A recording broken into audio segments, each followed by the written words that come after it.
Bonsoir à tous. Merci Jean. Bonsoir, bonsoir. On va commencer. Chers amis, l'art. L'art a occupé notre esprit et notre sensibilité le mois dernier grâce à Sophie Rouberti. Ce fut l'occasion de faire le lien avec la conférence d'avant sur la nature par le biais de la beauté qui est commune d'eux et chemin privilégié vers notre Dieu. S'ensuivit une célébration du génie humain, puisque sa création peut, elle aussi, nous conduire vers Dieu. C'était l'occasion de pointer le lien fort qui existe entre le beau et le bien, en se souvenant que Dieu est le premier à s'émerveiller, lui qui vit que cela était beau et bon. Saint Jean-Paul II érige en Dieu le modèle de toute personne qui crée. En l'homme artisan se reflète son image de créateur.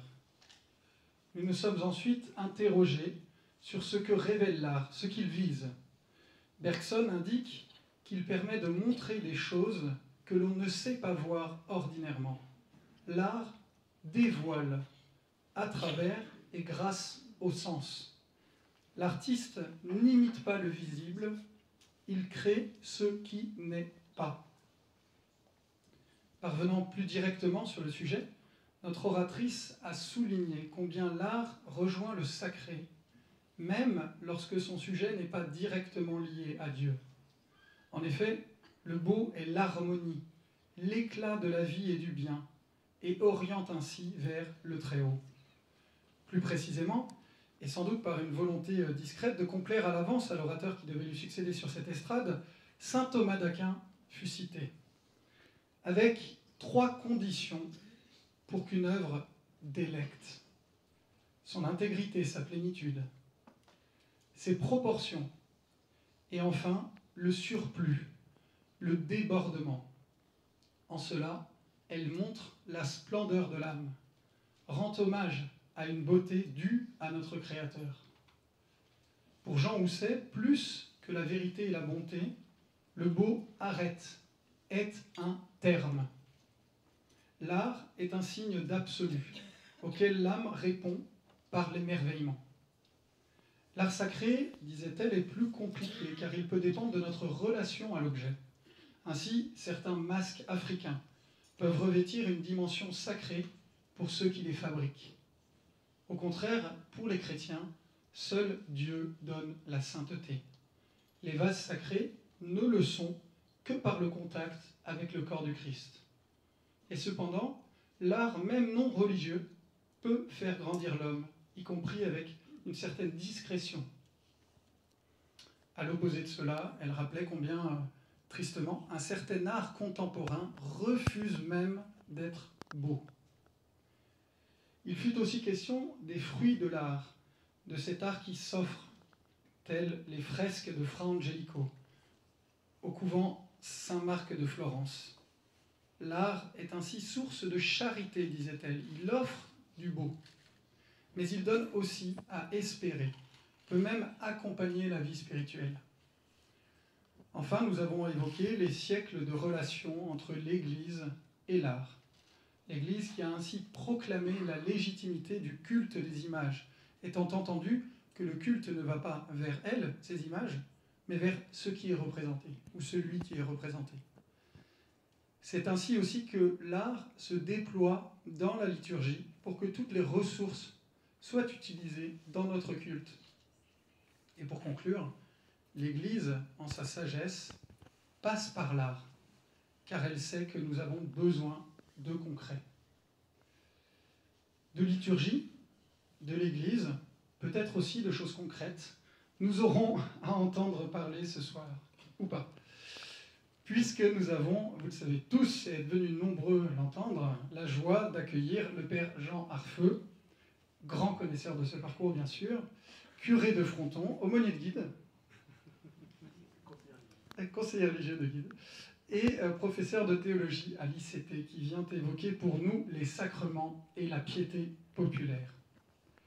Alors, j'ai découvert à cette occasion, merveille vaticane, qu'existe au sein de la Congrégation pour le culte divin un directoire sur la piété populaire et la liturgie. Et celui-ci définit la piété populaire de la façon suivante, comme les diverses manifestations cultuelles de nature privée ou communautaire qui s'expriment d'abord en empruntant des aspects particuliers appartenant en propre au génie d'un peuple ou d'une ethnie et donc à leur culture. Or, nous autres, habitants du XXIe siècle, nous sommes, c'est l'évidence, des êtres éclairés. Les avancées triomphales de la science et de la technique, des siècles de l'éducation philosophique, l'apport incontesté des Lumières, nous prémunissent, certes, contre les basses superstitions auxquelles se livraient nos lointains ancêtres. Qu'avons-nous à faire avec une piété populaire qui ne concerne évidemment que les âges passés?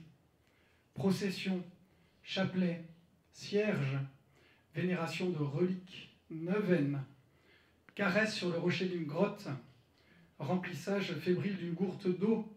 Il paraît même que certains s'adonnent à des pèlerinages de pères et de mères de famille. Le croiriez-vous? Quelle est la part de superstition, de réminiscence, d'habitudes païennes dans ces manifestations de foi? Et quelle valeur accorder à l'un des 13 725 morceaux de la vraie croix? Enfin, la piété populaire s'entend par rapport à la liturgie. La liturgie, le culte, la prière officielle de l'Église. Cette piété, donc, ne découle pas des autorités, ne se soumet pas toujours, à leur organisation, ne les implique pas forcément toujours. Alors, qu'a-t-on à faire à ce type de piété? En sens contraire, le pape nous dit que cette piété est le système immunitaire de l'Église. Que veut-il dire par là? Quel trésor, en vérité, se cache derrière et dans la piété populaire? Sous une forme moins dithyrambique que la mienne, mais avec la même pente intellectualiste, autour de l'après-Vatican II, disons, à l'occasion d'un grand printemps liturgique, moult telles manifestations de cette piété ont été évacuées. Qui saura dire ce qui s'est perdu avec elle? De surcroît, qui peut jauger ce qui se passe dans le cœur de chacun d'entre nous lors de ces manifestations? Nous avons discuté le mois dernier combien la sensibilité, laquelle est sollicitée dans l'art, est une voie particulièrement intéressante pour toucher les âmes et conduire vers Dieu. De même, pour les ostensions limousines, les chapelles chantantes bretonnes, manifestations de foi qui portent la prière et ne doivent pas être écartées brutalement. Au fond, il ne faut sans doute pas, nous le verrons ce soir, l'opposer à la liturgie. Chacun, dans son ordre, contribue sans doute à élever les âmes, la piété populaire étant elle-même ordonnée à la liturgie et rendant ensemble un culte à notre Seigneur. Pour citer le journal d'un curé de campagne, je suis sûr que beaucoup d'hommes n'engagent jamais leur être, leur sincérité profonde. Ils vivent à la surface d'eux-mêmes, et le sol humain est si riche que cette mince couche superficielle suffit pour une maigre moisson qui donne l'illusion d'une véritable destinée. Et si la piété populaire, c'était aussi une affaire de sincérité profonde, précisément. Monsieur le curé, merci infiniment de revenir parmi nous pour nous éclairer sur ce sujet complexe et nous dire peut-être en quoi la piété populaire et son rapport au sacré contribuent au salut pour tous par le Christ et dans l'Église, pour reprendre le titre du livre d'un éminent auteur, d'un grand théologien et d'un puissant orateur qu'il faudra peut-être inviter ici un jour. Merci d'avance, Père. Merci Henri. C'est toujours compliqué de parler après Henri, on se dit que la conférence est déjà faite. Aussi, je vais quand même parler, mais peut-être avant d'en venir à notre sujet, je dois dire que je suis très heureux de revenir, bien sûr, comme invité parmi vous. Je vois ici quelques visages qui ne me sont pas inconnus et que j'ai plaisir à revoir. Je suis toujours très heureux d'être introduit comme il se doit par Henri. Je dois confesser avec humilité que je ne connaissais pas, avant la lecture de cette petite introduction partielle qu'il m'avait envoyée, ce fameux directoire sur la piété populaire et la liturgie. dont je reparlerai tout à l'heure. Donc Henri m'a appris des choses, et encore ce soir en citant si bien le journal d'un curé de campagne. Alors, donc je dois vous parler de la piété populaire et des sacrements, et je voudrais commencer par un constat, et peut-être ce constat, je le résumerai en un mot, pour paraphraser peut-être un curé que vous avez connu. Finalement, en la matière, on pourra dire que tout s'effondre, ou que tout s'est effondré. J'avais promis que je le ferais, je l'ai fait, vous pourrez le lui dire. J'ai écrit plutôt sur mon papier, c'est la crise.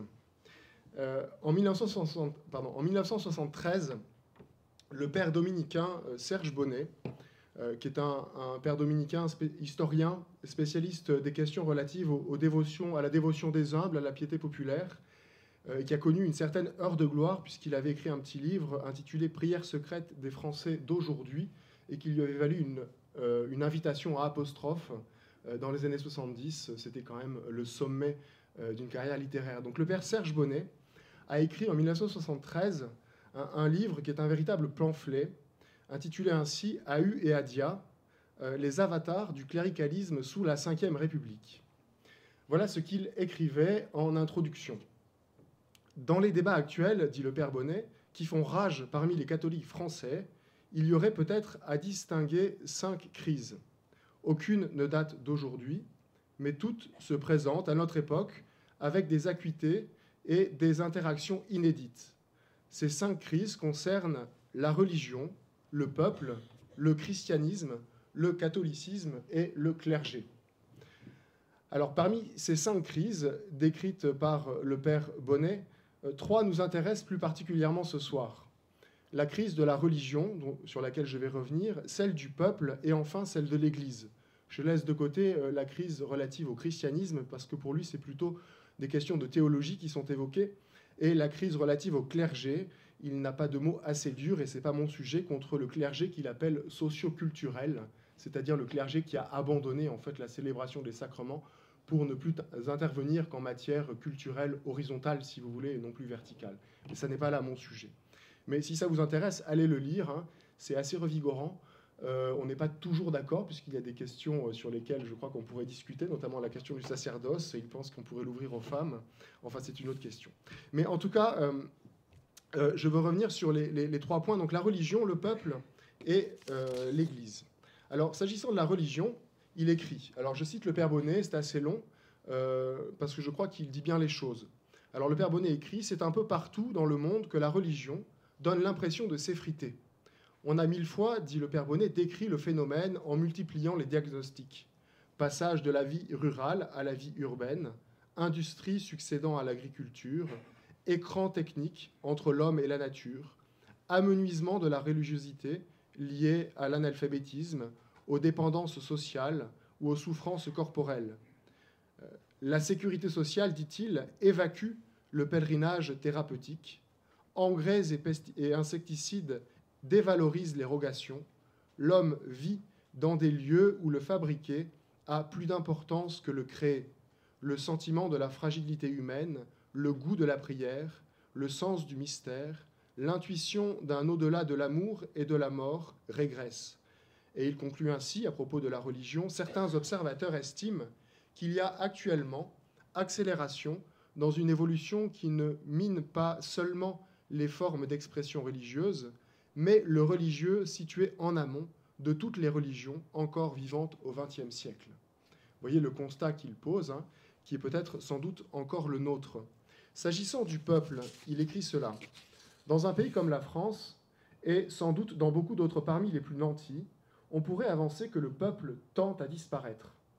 Dans un sens, le peuple s'embourgeoise, et dans un autre, il se prolétarise. Comment, dit-il, nier l'embourgeoisement matériel? Qu'est-ce alors qu'un prolétaire? C'est de moins en moins celui qui manque de pain, mais celui qui perd ses coutumes, son langage, ses chansons, ses fêtes et ses solidarités. Cela ne signifie pas qu'il n'y a pas non plus ou qu'il n'y aura pas de classe ouvrière comme on l'entend affirmer souvent.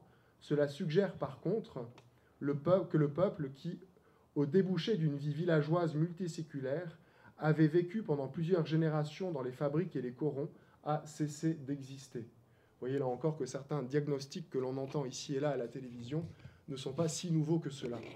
S'agissant maintenant de l'Église, le Père Bonnet écrit « Que reste-t-il aussi de l'Église qui s'affirme une sainte catholique et apostolique ?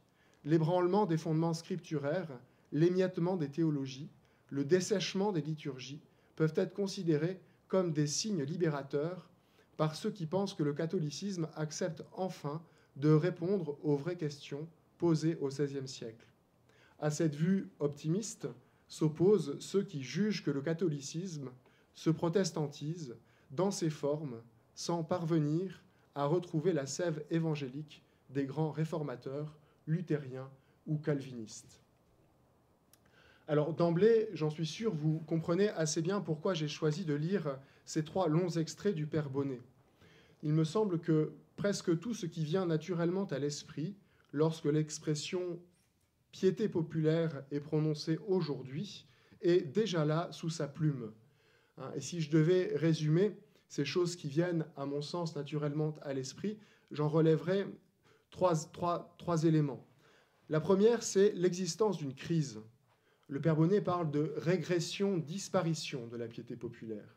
Deuxièmement, c'est une crise qui en révèle une autre, plus profonde, la crise du christianisme. Et le troisième point, c'est qu'il laisse entendre ici et là quelles sont les causes de cette crise. Je vais revenir sur ces 3 éléments. D'abord, l'idée qu'il y a une crise de la religiosité ou de la piété populaire n'est pas nouvelle. Je vous remets en mémoire ce qu'écrivait le Père Bonnet.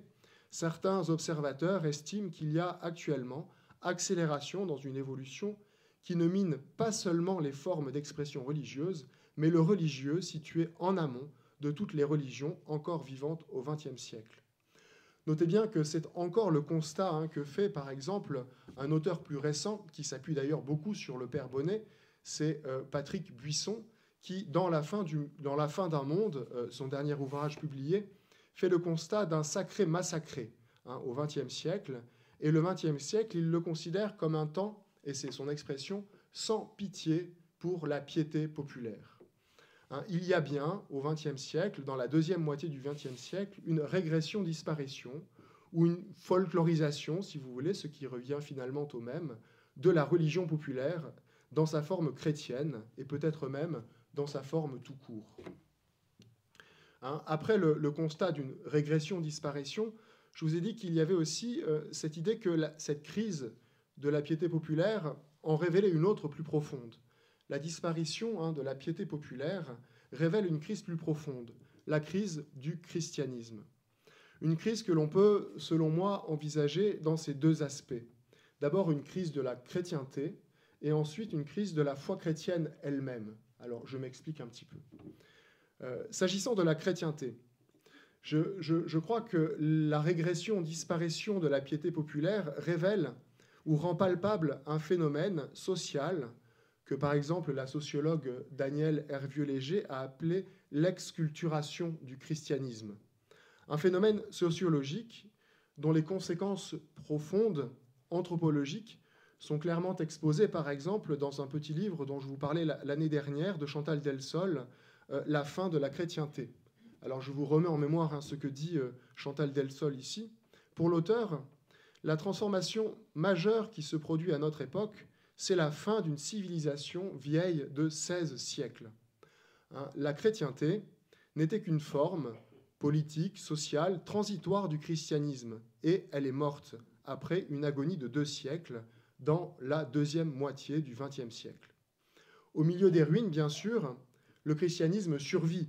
Il est éternel, la foi chrétienne est encore là, nous sommes là pour le prouver. Cependant, ce christianisme est comme, d'une part, exculturé, il est sorti de la culture commune en un sens, et il est un petit peu aussi, d'une certaine manière, ça je crois qu'on en conviendra, en tout cas pour la France, purgé d'une certaine manière de son assise populaire. C'est la disparition quasi totale de la religiosité populaire.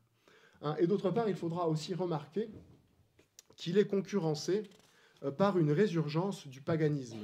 Une résurgence qui se traduit, selon encore Chantal Delsol, par une double inversion. Alors c'est des choses que je nous redis parce qu'il me semble qu'elles sont assez éclairantes pour notre vie quotidienne. Une première inversion, dit-elle, qui est une inversion normative ou morale. Alors je m'explique. Ce qui était perçu bon autrefois ne l'est plus aujourd'hui. Ce qui était perçu comme un mal occupe désormais le sommet des valeurs, dit-elle. Nos hiérarchies morales se sont littéralement inversées. Le fait est patent. La culture de mort est le terreau de nouveaux droits prétendument fondamentaux, tandis que la civilisation de l'amour est perçue comme un ensemble de règles contraignant la liberté de l'homme et de la femme à disposer de leur corps. Les exemples sont multiples. Je retiens ici simplement, et c'est assez d'actualité, c'est pourquoi j'insiste, le statut de l'enfant à naître.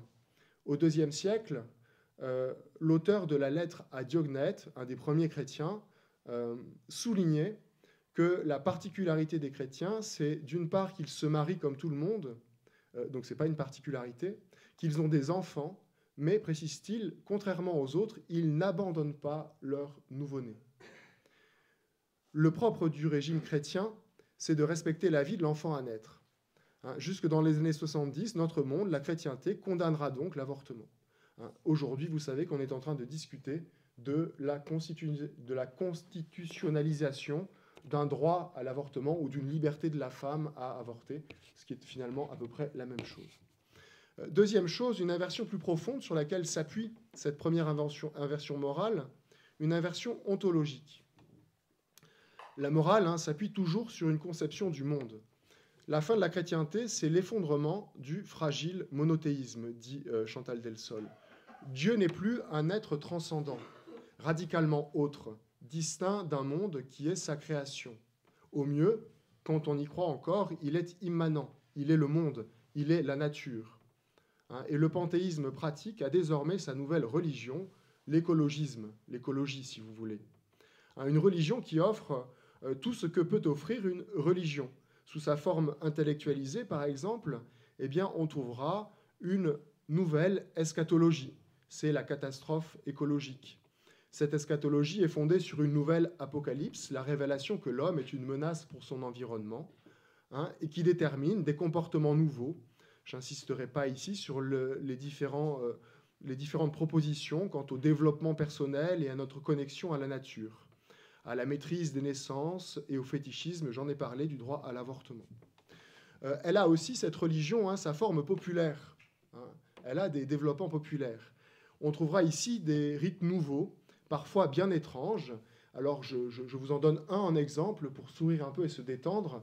C'est le culte des pierres et de leurs énergies, appelé lithothérapie. Alors, il y a ici votre nouveau curé, qui est le père Stéphane, qui a été curé de Saint-Martin-de-Comminges et qui sait qu'à Saint-Martin-de-Comminges, notamment, on voue un culte aux énergies et à certaines pierres, à certains endroits de la cathédrale Saint-Bertrand. Alors, je suis allé rechercher sur Internet, on a quelques renseignements assez utiles, et les pierres précieuses sont classées selon leur couleur et selon leur efficacité sur le plan de l'énergie, et elles impliquent des comportements. Alors, je vous cite quelques exemples, c'est assez amusant.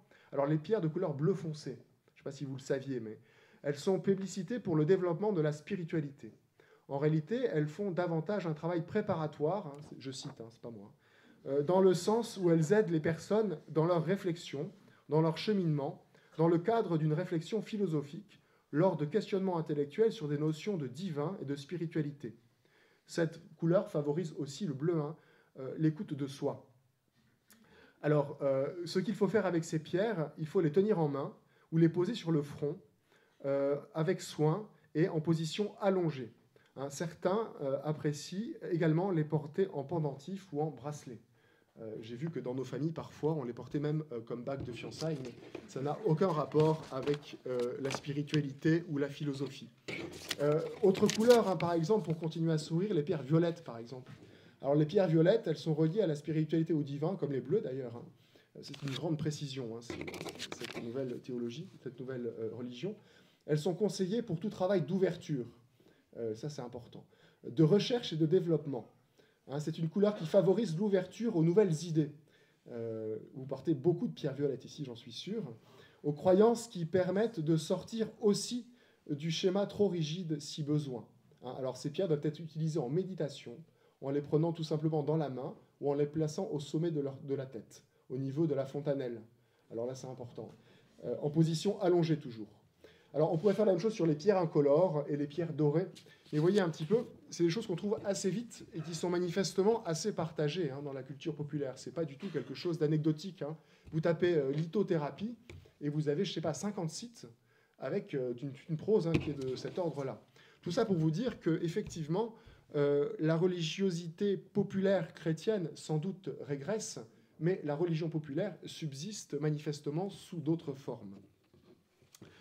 Alors, je vous ai dit aussi que la crise, ce n'était pas simplement la crise donc, de la chrétienté et l'avènement d'une sorte de paganisme, mais s'il s'agissait aussi que la crise de la piété populaire chrétienne révélait une crise de la foi. Je veux dire que la régression, disparition de la piété populaire est concomitante, c'est une chose que l'on peut constater, avec un affaiblissement du christianisme, de la foi chrétienne. Elle advient même dans une véritable crise de la vérité, ce qui n'est pas le moindre des paradoxes, puisque la piété populaire est en général associée à la superstition, et en fait, on constate que cette piété disparaît en même temps que la vérité est en crise. Alors peut-être pour mieux le comprendre, je vais vous lire un passage d'une encyclique du pape François, Lumen Fidei, dont vous savez qu'elle a été en fait écrite pour l'essentiel par son prédécesseur. Le pape Benoît, elle complétait la trilogie Espérance, Charité et Foi. Alors, je vous lis des passages de cette encyclique. Justement, écrit François, à cause de la vérité dans laquelle nous vivons, il est aujourd'hui plus que jamais, à cause de la crise de la vérité dans laquelle nous vivons, il est aujourd'hui plus que jamais nécessaire de rappeler la connexion de la foi avec la vérité. Dans la culture contemporaine, on tend souvent à accepter comme vérité seulement la vérité de la technologie. D'autre part, il y aurait ensuite des vérités de chacun qui consistent dans le fait d'être authentique face à ce que chacun ressent dans son intériorité. Vérités valables seulement pour l'individu et qui ne peuvent pas être proposées aux autres avec la prétention de servir le bien commun. La grande vérité, la vérité qui explique l'ensemble de la vie personnelle et sociale, est regardée avec suspicion, à cause bien sûr des expériences totalitaires du XXe siècle. Le pape François de conclure ainsi, nous pouvons parler à ce sujet d'un grand oubli dans notre monde contemporain. La question sur la vérité est en effet une question de mémoire profonde, car elle s'adresse à ceux qui nous précèdent et de cette manière, elle peut nous unir au-delà de notre moi, petit et limité. C'est une question sur l'origine du tout, à la lumière de laquelle on peut voir la destination et ainsi aussi le sens de la route commune. Vous voyez que ici le pape François, en fait, reprend le thème bien connu du pape Benoît sur la question de la dictature du relativisme qui fait disparaître la vérité. Alors, crise de la piété populaire, qui est en fait une régression, crise de la piété populaire qui révèle plus profondément un christianisme en crise, c'est-à-dire une chrétienté qui tente à mourir ou qui meurt, et une foi chrétienne qui tente à disparaître et qui met en crise la notion même de vérité. Je termine avec ce troisième élément dont je vous ai parlé. Le père Bonnet aussi, dans ce que j'ai lu tout à l'heure, relève certaines des causes de cette régression, de cette crise de la piété populaire. Les causes se bousculent sous sa plume explicitement ou implicitement, et on pourrait dire qu'il s'agit d'abord d'un certain rationalisme issu de l'esprit des Lumières, dont Henri parlait dans son introduction, un esprit des Lumières qui se moque des superstitions du peuple. Je ne peux pas résister ici à vous citer Joseph de Maistre, qui, contre l'esprit des Lumières, vante les mérites de la superstition. Joseph de Maistre écrit « La superstition est un ouvrage avancé de la religion qu'il ne faut pas détruire, car il n'est pas bon qu'on puisse venir sans obstacle jusqu'au pied du mur, en mesurer la hauteur et planter les échelles. » J'y reviendrai, c'est un petit peu ce qu'il faut retenir de la piété populaire. La profonde, donc j'ai dit, l'esprit des Lumières, la profonde mutation du peuple aussi, fruit de la révolution industrielle, l'avènement de ce que le pape François appelle dans Laudato Si le paradigme technocratique, la technologie détruit la piété populaire manifestement, et enfin peut-être le déracinement du peuple comme aurait dit Simone Veil, hein, et peut-être aussi un certain élitisme religieux de mauvaise aloi. Vous voyez, toutes ces causes qui sont sans doute les raisons pour lesquelles la piété populaire disparaît. À propos de cet élitisme religieux, je vous cite ici Blaise Pascal d'abord, et ensuite Henri de Montarlan, qui parle des jansénistes. Blaise Pascal écrit « Une religion purement intellectuelle serait plus proportionnée aux habiles, mais elle ne servirait pas au peuple. » Voilà, alors peut-être qu'ici certains se sentent habiles, mais bon, il faut penser aussi au peuple. D'autre part, Henri de Montarlan écrit dans sa pièce Port-Royal, et il fait parler une janséniste, vous voulez le nombre et nous voulons la pureté. Nous n'aimons pas les demi-chrétiens. Vous voyez, l'élitisme de mauvaise aloi. Vous voulez le nombre, nous voulons la piété. Nous n'aimons pas les demi-chrétiens. Ça, c'est une certaine expression du jansénisme telle que Henri de Montarlan la comprend. Alors, peut-être à propos de ces causes, certains mauvais esprits ici se disent il en manque peut-être une que le Père Jean contourne gentiment. Je vois que certaines têtes hochent. Alors, j'y viens, bien sûr. Certains me diront que peut-être il y a une autre cause, c'est le Concile Vatican II. Alors, je le dis tout de suite, je ne le crois pas. Et c'est précisément pour cela que j'ai introduit mon propos avec le Père Bonnet. Parce que déjà en 1973, le Père Bonnet ne fait pas la confusion entre ce qu'enseigne le Concile Vatican II et ce qu'on a pu appeler plus tard l'esprit du Concile. Il ne confond pas le Concile des Pères et ce que le pape Benoît ou Joseph Ratzinger appelait le Concile des journalistes. Il me semble, et c'est ma conviction profonde, qu'à l'école de Benoît XVI, il faut refuser, lorsqu'il s'agit de recevoir les enseignements du Concile, de souscrire à une herméneutique de la discontinuité et de la rupture qui a souvent pu compter sur la sympathie des mass médias et également d'une partie de la théologie moderne, mais aussi d'une certaine théologie, entre guillemets, traditionnaliste. Je crois qu'il faut vraiment lui préférer l'herméneutique de la réforme, du renouveau dans la continuité de l'unique sujet Église. C'est là une expression de Benoît XVI. Vatican II ne veut pas la fin de la piété populaire, et j'en veux pour preuve quelques textes, parce que je parle, mais il faut prouver les choses. D'abord, les textes même du Concile Vatican II. Alors, je vous donne deux exemples. D'abord, le chant populaire, numéro 118, Sacrosanctum Concilium, c'est la Constitution sur la Sainte Liturgie. À propos du chant populaire, le chant religieux populaire sera intelligemment favorisé pour que dans les exercices pieux et sacrés et dans les actions liturgiques elles-mêmes, conformément aux normes et aux prescriptions des rubriques, la voix des fidèles puisse se faire entendre. Il ne s'agit pas ici d'une destruction de la piété populaire, mais plutôt d'une invitation à l'intégrer mieux dans la liturgie. S'agissant encore des images sacrées, pour faire écho à la conférence de la dernière fois, on maintiendra fermement la pratique de proposer dans les églises des images sacrées à la vénération des fidèles. Mais elles seront exposées en nombre restreint et dans une disposition appropriée pour ne pas susciter l'étonnement du peuple chrétien et ne pas favoriser une dévotion mal réglée. Bon, je reconnais qu'il y a une petite quand même limite, mais vous voyez, Vatican II n'est pas la cause de la disparition de la piété populaire. Autre preuve, je cite maintenant Paul VI, dans une encyclique bien connue, Evangelii Nuntiandi, qui est une encyclique sur la nouvelle évangélisation. Et alors, Paul VI consacre tout un paragraphe à la piété populaire, c'est au numéro 48. Alors, il écrit cela, à propos de la piété populaire. Ici, nous touchons à un aspect de l'évangélisation qui ne peut pas laisser insensible. Nous voulons parler de cette réalité que l'on désigne souvent aujourd'hui du terme de religiosité populaire. Alors, il commence par relever des limites. La religion populaire, on peut le dire, a certainement des limites. Elle est fréquemment ouverte à la pénétration de maintes déformations de la religion, voire de superstitions. Elle reste souvent au niveau de manifestations culturelles, sans engager dans une véritable adhésion de foi.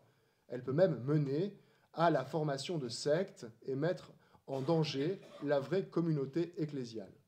Mais, dit-il, si elle est bien orientée, surtout par une pédagogie d'évangélisation, elle est riche de valeurs. Elle traduit une soif de Dieu que seuls les simples et les pauvres peuvent connaître. Elle traduit une soif de Dieu que seuls les simples et les pauvres peuvent connaître. Elle rend capable de générosité et de sacrifice jusqu'à l'héroïsme lorsqu'il s'agit de manifester la foi. Elle comporte un sens aigu d'attributs profonds de Dieu, la paternité, la providence, la présence amoureuse et constante. Elle engendre des attitudes intérieures rarement observées ailleurs au même degré. Patience, sens de la croix dans la vie quotidienne, détachement, ouverture aux autres religions, aux autres dévotions, pardon. Excusez-moi. Non, je ne suis pas converti entre-temps. En raison de ces aspects, nous l'appelons volontiers piété populaire, c'est-à-dire religion du peuple plutôt que religiosité. La charité pastorale, termine Paul VI, doit dicter à tous ceux que le Seigneur a placés comme chefs de communauté ecclésiale les normes de conduite à l'égard de cette réalité, à la fois riche et menacée. Avant tout, il faut y être sensible, savoir percevoir ses dimensions intérieures et ses valeurs indéniables, être disposé à l'aider à dépasser ses risques de déviation, bien orienté, et là c'est très fort, bien orienté, cette religiosité populaire peut de plus en plus, pour nos masses populaires, le langage est vieilli, une vraie rencontre avec Dieu en Jésus-Christ. Je relis la phrase parce que, pour qu'on n'accuse pas trop vite certains, bien orienté, cette religiosité populaire peut être de plus en plus, pour nos masses populaires, une vraie rencontre avec Dieu en Jésus-Christ. Je pourrais encore citer le catéchisme, mais l'heure avance et je vois que je vais peut-être vous endormir à force. Mais le catéchisme dit sensiblement la même chose à propos de la piété populaire. D'une part qu'elle existe, d'autre part qu'elle comporte sans doute des risques, mais que ce n'est pas parce qu'elle comporte des risques qu'il faut l'abandonner, et qu'au contraire, avec un véritable discernement, il faudra l'orienter afin qu'elle permette, comme le dit Paul VI, une vraie rencontre avec Dieu en Jésus-Christ. J'oserais dire, après ce grand théologien dont vous avez parlé, dans l'Église et par Jésus-Christ. Merci Henri. Il se moque de moi en fait. Alors, à ce point de la conférence, vous vous demandez sans doute pourquoi donc parler maintenant de la piété populaire dans sa relation au sacrement. Alors, je vais revenir au passage d'Evangelii Nuntiandi que je viens de voir un petit peu rapidement avec vous, car il nous permet, je crois, de comprendre comment c'est en relation au sacrement de la foi qu'il faut penser non seulement la piété populaire, mais encore les pratiques qu'elle engendre, la religion populaire. Alors, Henri a parlé tout à l'heure du directoire pour la piété populaire. Alors, il y a une question de vocabulaire. J'y viens un peu tard, mais j'y viens finalement. De quoi parle-t-on quand on parle de piété populaire, de religiosité populaire, de religion populaire? Alors, il faut noter ici que les expressions ne sont pas complètement fixées.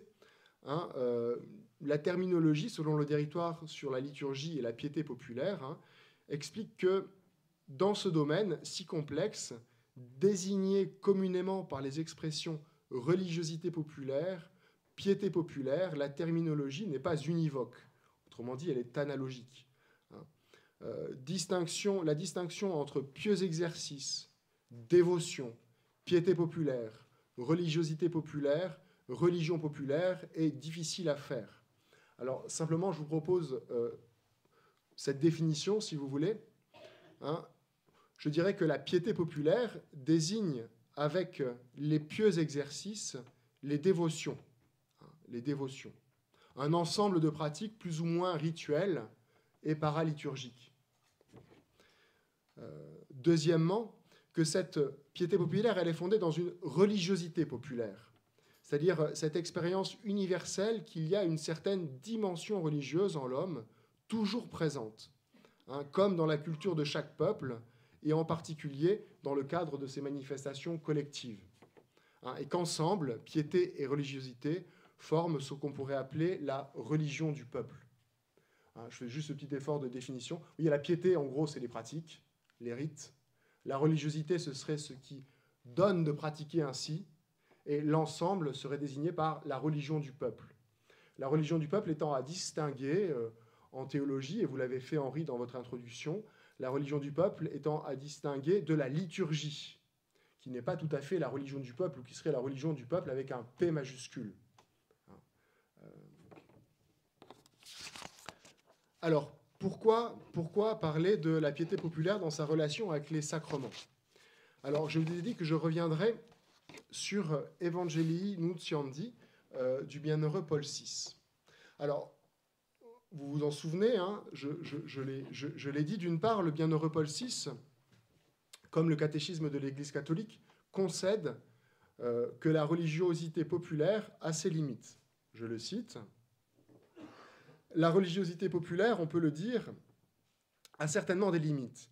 Elle est fréquemment ouverte à la pénétration de maintes déformations de la religion, voire de superstitions.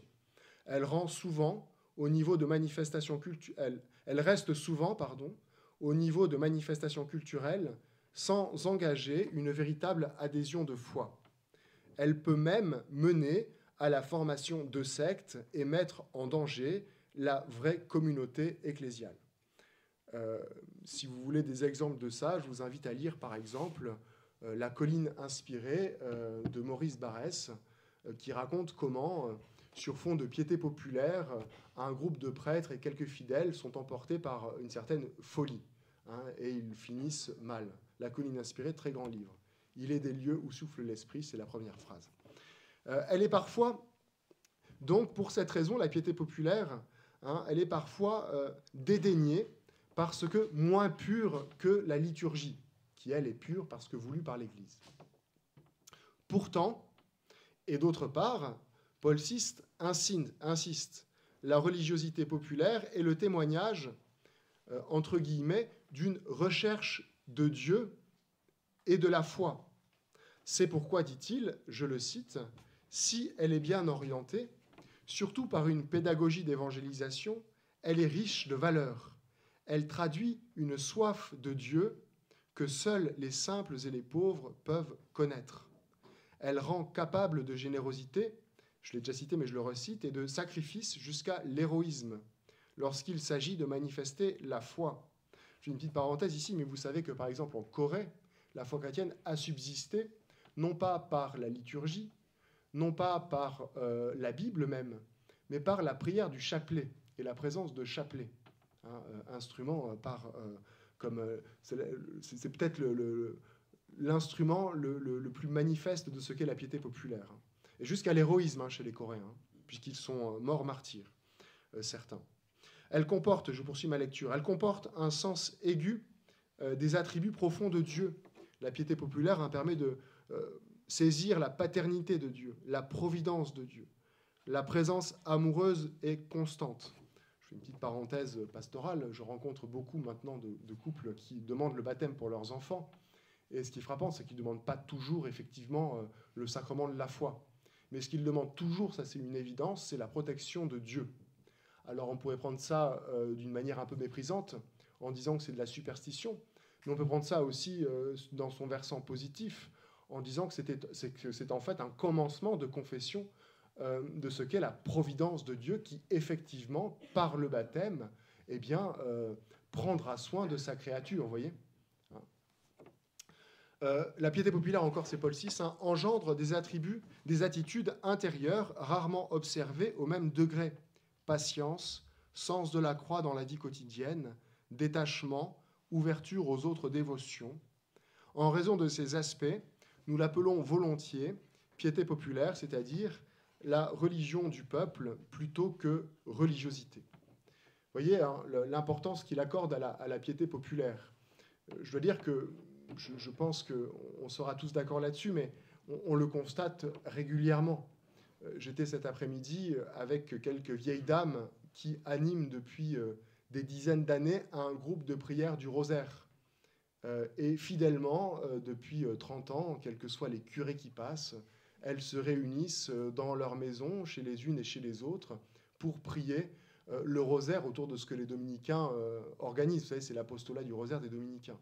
Vous avez là un exemple de piété populaire, et en participant à ce temps de prière, je me disais quand même que probablement si l'Église tenait malgré tout, c'était aussi grâce à la prière de ces humbles dames et de la simple prière du rosaire, en fait, de la Vierge Marie, vous voyez. Il n'y a pas grand-chose d'autre que de la prière et de la lecture de textes. Vous voyez l'importance de la piété populaire. Alors, la religiosité populaire est sans aucun doute ambiguë, ambivalente. Elle pourrait détourner de la vraie religion, entraîner les fidèles sur les chemins du paganisme, et c'est ce que dit, par exemple, le directoire sur la piété populaire et la liturgie de 2001 qu'Henri m'a fait découvrir. Je lis ce directoire. Le magistère de l'Église, qui tient à mettre en évidence les valeurs propres de la piété populaire, ne cesse toutefois de signaler certains dangers qui peuvent menacer. Ainsi, la présence insuffisante de certains éléments essentiels de la foi chrétienne, parmi lesquels la signification de la résurrection du Christ pour le salut de l'humanité, le sens de l'appartenance à l'Église et la personne et l'action du Saint-Esprit, la disproportion entre, d'une part, l'attachement envers le culte des saints et, d'autre part, l'affirmation de la souveraineté absolue de Jésus-Christ, le contact direct trop rare avec la Sainte Écriture, l'éloignement de la vie sacramentelle, etc., etc., etc. Donc il les liste, si vous voulez, vous irez voir. Cependant, si ces dangers sont bien réels, il me semble aujourd'hui que, plutôt que d'insister sur ces dangers, et puisqu'il y a un affaiblissement visible de la piété populaire, il faudra plutôt insister sur sa valeur, et essayer de voir pourquoi cette piété populaire, à mon avis, avant d'être dangereuse, offre une chance véritable pour l'évangélisation. Alors, pour quelle raison ? Il me semble que la raison centrale est la suivante, est bien exprimée par le fameux directoire dont Henri m'a fait connaître l'existence. La raison est la suivante. La piété populaire a un sens presque inné du sacré et de la transcendance. Elle manifeste une soif de Dieu authentique et un sens aigu des attributs profonds de Dieu, la paternité, la providence, la présence amoureuse et constante, la miséricorde. Voilà, je crois, le cœur de l'affaire. Voilà pourquoi la piété populaire est si importante. En 2 mots, elle offre à ceux qui s'y livrent un sens presque inné du sacré et de la transcendance. Bien orientée, la piété populaire exprimera la religion du peuple, une piété qu'il faut soutenir. Elle pourra en effet disposer, entre guillemets, c'est Paul VI qui parle ainsi, les masses populaires, à une vraie rencontre avec Dieu en Jésus-Christ dans son Église. Vous voyez, alors peut-être, j'insiste un peu, je ne me rends pas compte, il est 21h30 déjà. Il me reste combien de temps Vous ne dormez pas? Je peux parler encore ou pas? Ouais. Il y a encore du truc. Mais bon. En fait, maintenant, j'ai moins le temps de préparer, alors c'est plus long.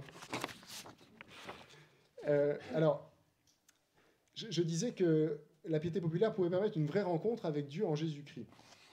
C'est la formule exacte employée par Paul VI. Bien orientée, cette religiosité populaire peut être de plus en plus, pour nos masses populaires, une vraie rencontre avec Dieu en Jésus-Christ. Alors cette formule, elle est assez loin d'être anodine, parce qu'au sens propre, ce sont les sacrements, c'est-à-dire la religion, la liturgie, en tant que telle, qui sont une vraie rencontre avec le Christ, et non pas la religion populaire. Considérer les sacrements comme une rencontre avec Dieu, par le Christ et dans l'Église, est presque un lieu commun de la deuxième moitié du XXe siècle.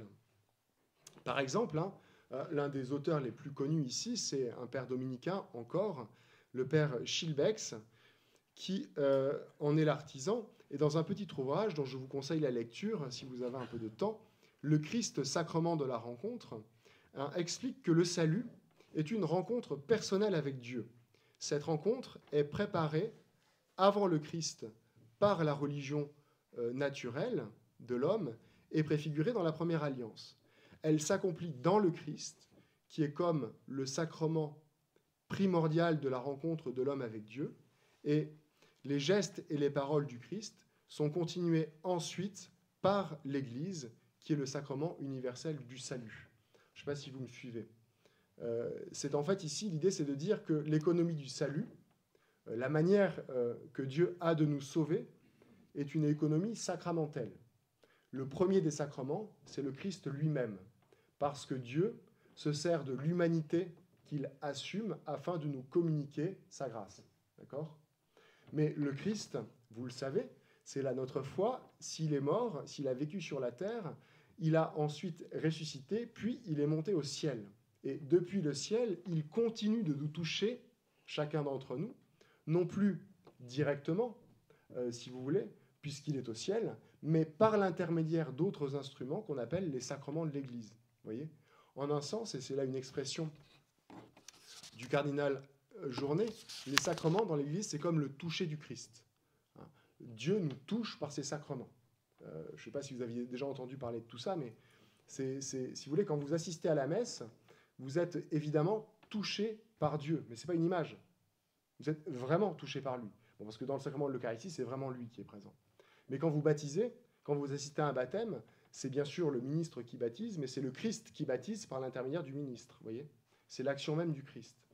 Autrement dit, les sacrements sont ce qui permet la rencontre personnelle avec Dieu.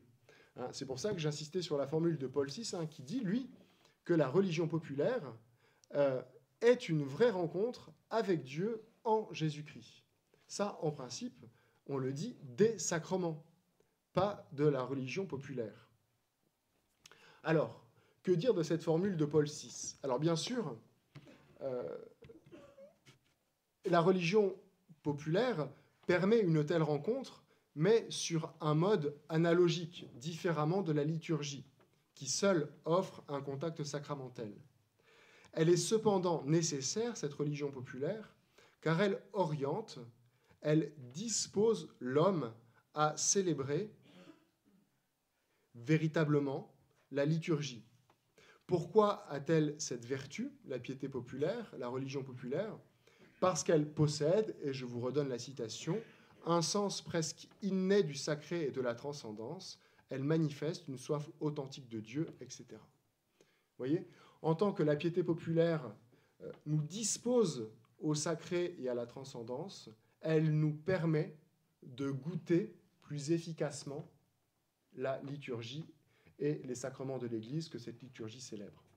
Et donc, elle favorise, cette piété populaire, bien sûr, une véritable rencontre avec Dieu par Jésus-Christ et dans l'Église. Alors, elle est ce qui oriente naturellement l'homme vers ce qui est sacré et transcendant. Voilà pourquoi la religion populaire est si importante. Voilà pourquoi sa régression va de pair avec une régression de la foi. Sans un certain sens du sacré, il ne peut pas y avoir de sens de la liturgie et des sacrements, donc pas de véritable rencontre avec Dieu. Aussi, la critique excessive de la religion populaire par une certaine théologie est-elle vraiment dangereuse, surtout lorsqu'elle conduit à la remise en cause de ce que nous appelons communément, et j'en ai parlé ces dernières minutes, le sacré. Vous voyez, une telle critique du sacré, qui a cours encore dans certains milieux, est dangereuse. Alors je veux un peu développer ici ce point-là, ce qui me paraît important.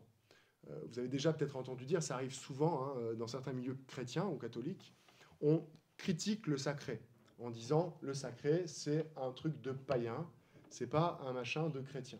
Et donc il faut l'évacuer. Je ne sais pas si je vois qu'il y en a qui froncent les sourcils, ils ne sont jamais vécus dans ces milieux-là, mais ça existe. Alors comment concevoir un sacré chrétien ? Lorsqu'on parle du sacré, peut-être l'avez-vous vu avec le père Perrier, je ne me rends pas compte. Quand on parle du sacré, le théologien, en fait, a deux voies qui s'ouvrent devant lui. La première voie, c'est une voie dialectique, et la deuxième voie, la seconde voie, est une voie analogique. Alors je vais m'expliquer. Je vois le petit sourire d'Henri. La première est dialectique. Il s'agira ici d'opposer le sacré païen, et même parfois vétérotestamentaire de l'Ancien Testament, à la nouveauté radicale du Christ et du christianisme. Les tenants de ce type de théologie diront que la religion, vous voyez, l'expression religieuse naturelle de l'homme, n'est pas la foi. Elle fait même cette religion écran avec la foi. Ici, la religiosité populaire est foncièrement néfaste car elle détourne toujours de la vraie foi, de la foi pure, c'est-à-dire expurgée de toute, entre guillemets, superstition. De la même manière que la foi s'oppose à la religion, la sainteté s'oppose au sacré.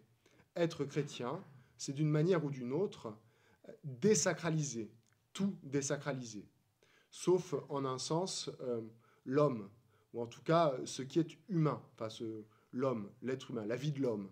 Mais cette régression du sacré à une simple catégorie morale ne semble pas préserver véritablement la dignité de l'homme. Nous en avons des exemples quotidiens aujourd'hui. Il semblerait que le sacré est régressé à quelque chose qui relève de l'éthique ou de la morale, et au bout du compte, que fait-on? Eh bien, on ne respecte plus la dignité de la vie depuis sa conception jusqu'à la mort. Donc la voie dialectique, vous l'avez compris, que je ne partage pas, et il y a une seconde voie qui est analogique. Alors le sacré païen, le sacré de l'Ancien Testament, et le régime chrétien du sacré sont certainement différents. Ils ne sont cependant pas radicalement opposés. Le régime chrétien du sacré assume, purifie, récapitule et porte à leur perfection les formes imparfaites de sacré qui sont présentes dans la religion populaire. Le régime chrétien du sacré assume, purifie, récapitule, porte à leur perfection les formes imparfaites du sacré qui sont présentes dans la religion populaire. Cette seconde voie conduit à prendre au sérieux la religion populaire car elle est nécessaire, en vertu de sa nature même. Elle offre un sens inné du sacré et de la transcendance, pour ne pas oublier que ce que nous appelons le sacré est loin d'être étranger à notre salut. La foi est comme un fruit de la religion. Le sacré dispose à la sanctification. Sacré et sainteté ne s'opposent pas. Le premier est au service de la seconde. Il est comme son instrument, si vous voulez, son sacrement. Vous voyez ce que je veux dire? Je ne suis pas en train de confondre la liturgie, le sacrement et la religion populaire. Mais je suis en train de vous dire que la religion populaire dispose à la liturgie et au sacrement. Et pour quelle raison? Parce qu'elle se fonde sur quelque chose qui est profondément humain, qui est le sens du sacré et de la transcendance, et que ce sens du sacré et de cette transcendance est nécessaire aussi dans la liturgie et dans les sacrements. Et si on perd la religiosité populaire, eh bien on perd ce sens inné du sacré, et il disparaît aussi en un sens de la liturgie et des sacrements. Vous voyez le... Alors, comment préciser tout cela? Je ne sais pas si on a encore un peu de temps. Je regarde qui est le maître de l'horloge. Vous dormez? Je continue ou pas? Ou j'abrège? Dites-moi. Hein. Non, parce que vraiment, moi, je peux abréger. Sinon, je continue. Mais alors, ça va être un peu costaud. Ça va être un peu plus costaud. Alors, comment cela est-il possible? Je vois que vous écoutez encore, donc je continue. Alors, pour répondre à cette question, alors pour préciser un peu les choses, je vais m'appuyer sur un autre dominicain. Je suis désolé, hein, il n'y a pas de jésuite ce soir. Ça pourrait être le cas, mais là non. J'ai travaillé avec ma bibliothèque. C'est pas vrai. Permettez-moi de travailler avec ici le père Bonino, troisième jésuite, hein, le père Bonnet, le père Schillebeeckx et le père Bonino. Il serait d'abord assez étonné, le père Bonino, je crois, de se retrouver à côté de Schillebeeckx et de Bonnet. Mais bon, c'est une autre question. Donc le père Bonino, qui a repris d'une certaine manière ces questions-là lors d'une présentation du sacerdoce à Rome dans un symposium il y a quelques années, je crois 2-3 ans. Alors, c'est vraiment un texte magnifique. Hein. Si vous tombez dessus, vraiment lisez-le avec attention, parce que je trouve qu'il redit en quelques phrases beaucoup mieux ce que j'ai essayé de vous dire jusqu'à présent. Alors, je vais le reprendre avec vous et le commenter rapidement. Alors, il commence par un constat anthropologique. Le sacré est un aspect de la nature humaine qui témoigne de son attitude devant ce qui est transcendant. Je le cite. Le sacré concerne en effet la dimension religieuse de la condition humaine, c'est-à-dire le fait que l'homme, comme toute créature, est intrinsèquement relié à Dieu comme à sa cause première transcendante. Plus précisément, dit-il, le sacré est une notion relative au culte, c'est-à-dire à l'activité complexe par laquelle l'homme rend à Dieu l'honneur et la gloire qui lui sont dus, en le reconnaissant comme son principe et sa fin dernière. Il se met ainsi dans l'attitude juste face à son Créateur. Vous voyez, le sacré, c'est ce qui recouvre les attitudes complexes de l'homme qui considère qu'il n'est pas son propre principe et sa propre fin, qu'il y a un Créateur plus ou moins transcendant qui est son principe et sa fin, et qui rend un culte donc à ce pourquoi cet homme-là existe. Vous voyez en gros le raisonnement du père Bonino. Alors il poursuit dans cette conférence en articulant le culte donc qu'implique nécessairement le sacré avec la vertu de religion et la vertu de foi. C'est là qu'il faut un peu s'accrocher. Saint Thomas d'Aquin, dit-il, fait du culte l'objet d'une vertu morale quelque peu négligée et pourtant essentielle, la vertu de religion. Je fais une petite parenthèse, la vertu de religion, c'est une vertu morale qui donne de rendre à Dieu ce que nous lui devons, un culte. C'est une partie, disent les théologiens, potentielle de la justice. Rendre à chacun selon son dû, ce que l'on doit rendre à Dieu, c'est le culte qu'il mérite, puisqu'il est notre créateur et qu'il est notre principe. D'accord ? Donc, la vertu de religion. Je poursuis ma lecture. Il s'agit d'une vertu, dit Saint Bonino, après Saint Thomas, d'une vertu charnière aux confins de l'ordre naturel et de l'ordre surnaturel. D'une part, la vertu de religion a vocation à unifier toute la vie morale, naturelle, en lui imprimant son orientation religieuse de fond. Vous voyez, ça c'est la religiosité populaire. La religion est ainsi, de quelque manière, à l'ordre moral naturel, ce que la charité est à l'ordre surnaturel, la forme unificatrice. D'autre part, dit Bonino, la vertu de religion assure la médiation entre d'un côté les exigences morales qui découlent de notre condition de créature, et de l'autre les formes de notre vie surnaturelle, théologale, de fils et de filles de Dieu, participant à la nature divine, étant entendu que la participation à la vie divine ne supprime pas le statut de créature. Les vertus théologales, foi, espérance, charité, ouvrent à la religion un nouvel horizon de glorification de Dieu, tandis qu'elles confèrent à leur activité une tonalité spécifique. Vous voyez comment, ici, le père Bonino, après saint Thomas, par la vertu de religion, redit ce que je vous disais tout à l'heure à propos de la religion populaire. La vertu de religion tente à unifier l'agir moral vers une fin, rendre un culte à Dieu, mais s'il le fait, ça n'est pas pour s'arrêter là. Si elle l'a fait, cette religion, ce n'est pas pour s'arrêter là, mais c'est pour se déployer ensuite dans l'exercice des trois vertus théologales, soutenues par la grâce reçue dans la liturgie. Vous voyez comment elle fait le seuil, hein, et vous voyez comment, là, vous avez le soubassement intellectuel, le soubassement peut-être même anthropologique de ce que je disais à propos de la religiosité et de la religion populaire. Alors, il reprend ensuite son propos, le père Bonino, et je m'arrête dans 10 minutes. L'activité cultuelle est extrêmement diversifiée en raison de la complexité même de notre nature humaine. Elle va des comportements les plus intérieurs, comme la prière de demande, qui est une confession en acte de la souveraineté de Dieu, aux plus extérieurs, ce qu'exige l'enracinement corporel de notre être, ainsi que sa dimension sociale et communautaire. Ce culte public extérieur est tout ordonné au culte intérieur. Il vise à le susciter, à le nourrir, soit à l'exprimer, mais le point est essentiel, il ne se résorbe pas pour autant en lui. Le culte extérieur, liturgique, n'est pas un simple échafaudage provisoire dont je pourrais et même devrais me passer une fois établi dans un culte purement intérieur. Non, quand bien même il est finalisé par le culte intérieur, le culte extérieur conserve une consistance et une valeur propre, spécifique. C'est l'homme tout entier, en toutes ses dimensions, qui doit glorifier Dieu en esprit et en vérité. Vous voyez comment ici il montre que la religion, y compris dans la liturgie, qui s'occupe en quelque sorte du culte extérieur, n'est pas un échafaudage pour croire. Il est absolument, qu'on pourrait enlever une fois qu'on croit. Il est nécessaire au soutien quotidien de notre foi. J'y reviendrai en concluant. Et puis il termine ainsi avec la notion de sacré. C'est là qu'il faut être attentif et retenir.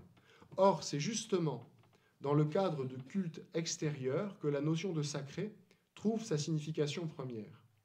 En effet, le culte extérieur et social est un langage, c'est-à-dire un système de signes au travers desquels la communauté qui célèbre le culte se dit à elle-même, primo, quel est ce Dieu auquel elle se réfère, secundo, quel type de relation elle entretient avec lui. Ce système de signes, est-il besoin de le préciser, varie considérablement selon les temps et les lieux, c'est-à-dire selon les cultures. Il obéit pourtant à une grammaire générale dont le principe de la consécration ou de la réserve sacrée est un aspect déterminant. La communauté soustrait à l'usage commun, profane, certaines réalités qu'elle transfère symboliquement dans le domaine de Dieu. Ces réalités consacrées deviennent alors le signe de la présence d'un Dieu transcendant, saint, séparé, qui n'est pas disponible ni manipulable, mais dispose de toutes choses au gré de sa volonté. Le principe de la consécration aux réserves cultuelles culmine dans l'acte par excellence du culte extérieur, c'est-à-dire le sacrifice. Comme son étymologie l'indique, sacrum facere, celui-ci est une consécration, une mise à part radicale et irréversible. Telle est sans doute la raison première de la destruction inhérente au sacrifice qui atteste le souverain domaine de Dieu. Autour du sacrifice se met en place, c'est ça qu'il faut retenir, un système signifiant de consécration des lieux, des temps, des objets et des personnes. Pour qu'il y ait sacrifice, il faut qu'il y ait un système signifiant de consécration des lieux, des temps, des objets et des personnes. Du sacré, quoi, en un mot. Alors, je conclus maintenant, je vous promets, en précisant une dernière chose qui découle et qui, en quelque sorte, récapitule un petit peu tout ce que j'ai essayé de vous dire au long de cette conférence, qui parfois, je le reconnais, Henri, a été bien plus abstraite que concrète. Alors, il ne faut pas opposer, vous l'avez compris, religion populaire et liturgie de l'Église. Dénigrer les pratiques de la religion populaire n'offre pas de réel bénéfice à la liturgie. Il me semble que c'est plutôt le contraire. Il ne faut pas cependant les confondre. Il faut bien les distinguer, afin de les ordonner l'une à l'autre. La liturgie, qui est la célébration des sacrements de la foi, donne part au salut. La religion populaire y dispose. Elle permet une plus grande fructuosité des sacrements et de la liturgie. Alors, je voudrais insister sur cette idée que la religiosité populaire permet une plus grande fructuosité de la liturgie de l'Église et des sacrements. Alors, vous le savez, dans la liturgie, on distingue les sacrements qui communiquent efficacement la grâce, vous les connaissez, les 7 sacrements, qui communiquent efficacement la grâce, de ce qu'on appelle les sacramentaux, qui sont les autres rites, qui ne sont pas des sacrements, qui ne communiquent pas efficacement la grâce. Le fait de se signer avec de l'eau bénite en entrant dans l'église, c'est un sacramental. Quand le prêtre dit les paroles de l'institution sur le pain et le vin de l'Eucharistie, c'est un sacrement. Vous voyez, c'est deux choses différentes. Dans le premier cas, vous vous signez et symboliquement vous manifestez votre appartenance à Dieu, mais c'est symbolique. Dans le deuxième cas, c'est vraiment Jésus-Christ qui est présent, réellement présent, substantiellement présent, sous les apparences du pain et du vin. Vous voyez, sacrement et sacramental. Vous avez une multitude de sacramentaux. La bénédiction, par exemple, etc. Un autre sacrement, le baptême. La bénédiction ne communique pas la grâce efficacement comme un sacrement. Vous voyez, donc la distinction. Donc on distingue les uns des autres, et je reprends mes notes. Si on les distingue, c'est que les uns donc, communiquent la grâce, les autres disposent à cette communication. Mais même dans les sacrements, vous avez aussi ce qu'on appelle le rite essentiel et le rite annexe. Par exemple, le baptême, le rite essentiel qui communique effectivement la grâce, c'est le fait de verser de l'eau sur la tête de l'enfant ou du catéchumène. En revanche, ce qui précède et ce qui succède à ce rite essentiel, qui sont des rites annexes, préparatoires ou annexes, par exemple l'onction de Saint-Crème sur la tête de l'enfant, ne communique pas efficacement la grâce. Il vient simplement expliciter ce que fait le rite principal, et il donne de mieux le comprendre, et donc de mieux profiter de ce qu'il communique. Il offre une plus grande fructuosité. Vous voyez, du sacrement? Je ne sais pas si vous me suivez. Hein. Voilà. Donc, vous voyez, ce que j'essaie de vous montrer, c'est que dans la liturgie elle-même, on a affaire à une succession, on a affaire à un centre et une succession de cercles concentriques. Un centre, la communication de la grâce, la rencontre avec Dieu. Un premier cercle, les rites annexes. Un deuxième cercle, les sacramentaux. Vous voyez, comme une figure comme ça, un petit peu circulaire, avec en son centre la communication de la grâce, etc. Vous comprenez bien que cette figure, elle tient les rites les uns avec les autres. Si vous supprimez les rites annexes et les sacramentaux, il sera bien difficile de bénéficier effectivement de la grâce procurée par le rite principal. Au point même que lorsqu'on est contraint de célébrer avec le rite principal, uniquement sans les autres, on refait souvent une célébration pour mieux manifester ce qu'il voulait dire. Par exemple, quand un petit enfant est baptisé en urgence dans un hôpital, on ne fait que verser de l'eau, mais ensuite on fait une célébration avec les rites complémentaires dans l'église, pour mieux saisir ce qu'est le baptême. Vous voyez ce que je veux dire? C'est toujours lié. Hein, c'est toujours lié. Alors, cet ensemble, hein, saint Thomas, ici, parle à leur propos de solemnitas, d'une certaine solennité. Donc vous comprenez bien qu'elle est très liée avec ce qu'on a dit tout à l'heure à propos du sacré, qu'elle est nécessaire, en fait, pour recevoir la grâce. Il me semble que la religiosité populaire, vous voyez, est comme le soubassement de tout cet ensemble. Vous voyez, si on trace une figure avec des cercles concentriques et au centre la communication de la grâce, je dirais que la religiosité populaire est comme la feuille de papier sur laquelle on trace la figure. C'est-à-dire c'est le fond commun et naturel dans lequel les sacramentaux, les rites annexes puisent le symbolisme et tirent un petit peu leur signification de telle sorte qu'on peut comprendre que Dieu agit vraiment. Voilà, alors là, j'ai avancé vraiment très vite. Alors, simplement, ce que j'essaie de vous dire hein, depuis tout à l'heure, je vais prendre un exemple concret pour terminer, comme ça, je n'aurai pas de reproche d'Henri. Imaginez que vous participiez à une procession pour la Saint-Vincent, qui est, vous le savez, bien sûr, le saint patron des viticulteurs. La participation à la procession pour la Saint-Vincent n'est pas absolument nécessaire à la validité de la messe qui suivra. Cependant, il est bon d'y participer, parce qu'elle conduit à la messe, d'une part, et que d'autre part, peut-être, elle y prépare d'une certaine manière. Vous voyez, il n'est pas absolument nécessaire de prier le chapelet avant la messe du dimanche. Mais peut-être que quand on l'a fait, on est mieux disposé pour accueillir la vie qui vient de Dieu. Vous voyez, il n'est pas absolument nécessaire, évidemment, pour la validité du sacrement, de se mettre à jour lors de la consécration. Mais peut-être que ça aide notre corps à saisir ce qui se passe à ce moment-là. Vous voyez, toutes ces petites choses qui apparaissent comme secondaires, en fait, si on les supprime toutes, on finit par ne plus pouvoir accéder à ce que, en fait, elles permettent d'offrir, quoi. C'est un peu le sens de ce que je voulais vous dire ce soir. Sans doute, la religiosité populaire, lorsqu'elle est à elle-même sa propre fin, est un problème, mais lorsqu'elle sait qu'elle ordonne à quelque chose de plus grand dans la liturgie et les sacrements, et eux-mêmes dans quelque chose de plus grand qui est la vie de Dieu et la sainteté, alors là, elle est absolument nécessaire. Hein, vous voyez, c'est en gros ce que je voulais vous dire. J'aurais pu le dire en 3 mots, mais il fallait que je fasse une conférence, donc j'ai été très long. Peut-être aussi pour nous guérir de toute tentative, alors c'est peut-être pas tout à fait notre cas, mais ça l'a été il y a quelques années, nous guérir de tout mépris. Je vous remets à l'esprit un passage des évangiles. Vous comprendrez assez bien pourquoi je l'ai choisi. C'est Marc 12, 41-44. Jésus était assis dans le temple, en face de la salle du trésor, et regardez comment la foule y mettait de l'argent. Beaucoup de riches y mettaient de grosses sommes. Une pauvre veuve s'avança et mit 2 petites pièces de monnaie. Jésus appela ses disciples et leur déclara « Amen, je vous le dis, cette pauvre veuve a mis dans le trésor plus que tous les autres, car tous, ils ont pris sur leur superflu, mais elle a pris sur son indigence.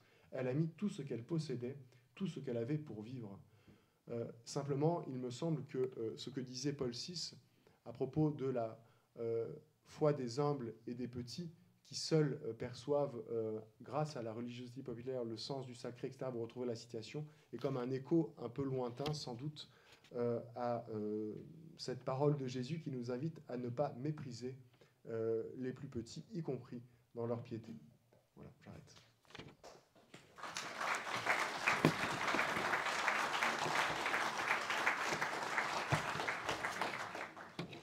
Il n'y a que 5 minutes de questions. 5 minutes de questions. Ouais, il est 21h54. Ah, ouais. Bon, alors on va les poser vite.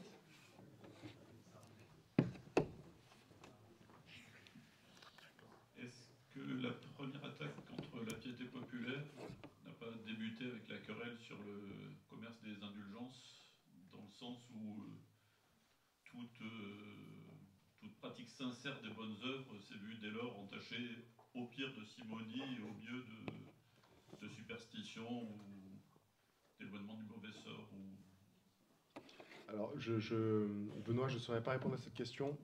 Je dirais que sans doute, ce qui fait le fond philosophique de la critique actuelle ou contemporaine ou récente de la piété populaire est sans doute fondé sur effectivement la question des indulgences et le protestantisme. Je ne saurais pas dire s'il n'y avait pas déjà une critique de la piété populaire auparavant. Et je pense qu'on pourrait retrouver, alors moi c'est vraiment pas mes domaines, hein, mais je pense qu'on pourrait retrouver une certaine critique de la piété populaire chez certains stoïciens romains qui peut-être se moquent de certaines pratiques du paganisme de leur temps, ils ne sont pas eux-mêmes chrétiens, hein, mais qui se moquent au bénéfice d'une morale plus élevée, etc. Donc je pense que c'est sans doute pour nous, ça vient de là, dans la forme actuelle, mais j'imagine qu'il y a des racines plus profondes. Mais je dis ça, faudra le couper au montage parce que j'ai aucune compétence. Ouais.